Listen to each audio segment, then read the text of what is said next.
একটি গোলাপের মূল্য ৪৩ কোটি ৪০ লাখ মার্কিন ডলার, যা বাংলাদেশি টাকায় ৪,৭৭৪ কোটি টাকা।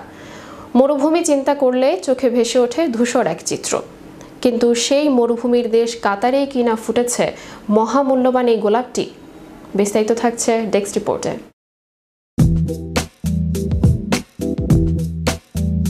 গোলাপটির মূল্য ৪৩ কোটি ৪০ লাখ মার্কিন ডলার, যা বাংলাদেশি টাকায় প্রায় ৪,৭৭৪ কোটি টাকা।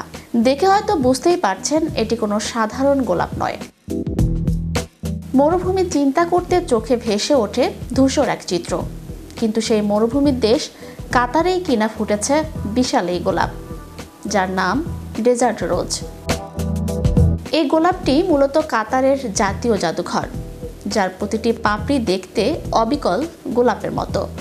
এই জাদুঘরটি উদ্বোধন করা হয় ২০১৯ সালের ২৭ মার্চ। প্রায় ৪০,০০০ বর্গমিটার এলাকা জুড়ে এই স্থাপত্যটি তৈরি হতে সময় লেগেছে প্রায় ১ দশক। খরচ হয়েছে প্রায় ৪৩ কোটি ৪০ লাখ মার্কিন ডলার, যা টাকায় ৪,৭৭৪ কোটি। ফরাসি স্থপতি জন নুভেলের নিখুঁত নকশায় তৈরি এই জাদুঘরটি দেখতে যেন সত্যিকারের এক বিশাল গোলাপ। কিন্তু কেন এর নাম ডেজার্ট রোজ? কারণ এটি অনেকটা মরুভূমির গোলাপের মতো। মরুভূমিতে জন্মানো স্যান্ড রোজ বা বালুর গোলাপ আসলে কোনো ফুল নয়।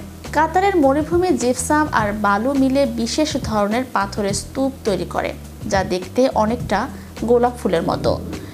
এই প্রাকৃতিক আকর্ষণ থেকেই জাদুঘরের নাম ডেজার্ট রোজ রাখা হয়। জাদুঘরের ভেতরে গেলে চোখের সামনে ভেসে উঠবে কাতারের ৩টি অধ্যায়: দেশটির প্রাচীনকালের গল্প, জীবনযাপনের বিবর্তন আর আধুনিক কাতারের উত্থান।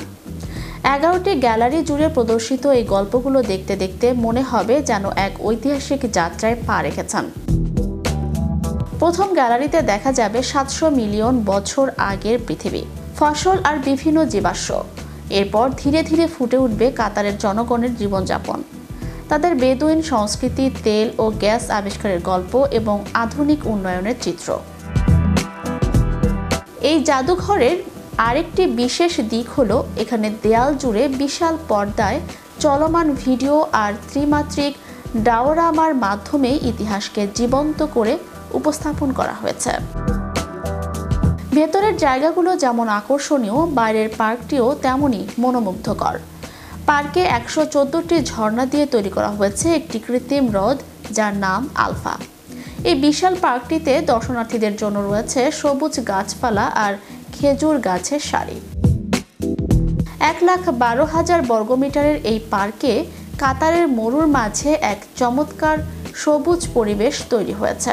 জাদুঘরের এই মনোমুগ্ধকর পরিবেশ শুধু কাতারের ঐতিহ্য নয়, বরং তাদের সংগ্রাম, অর্জন আর গৌরবের প্রতীক।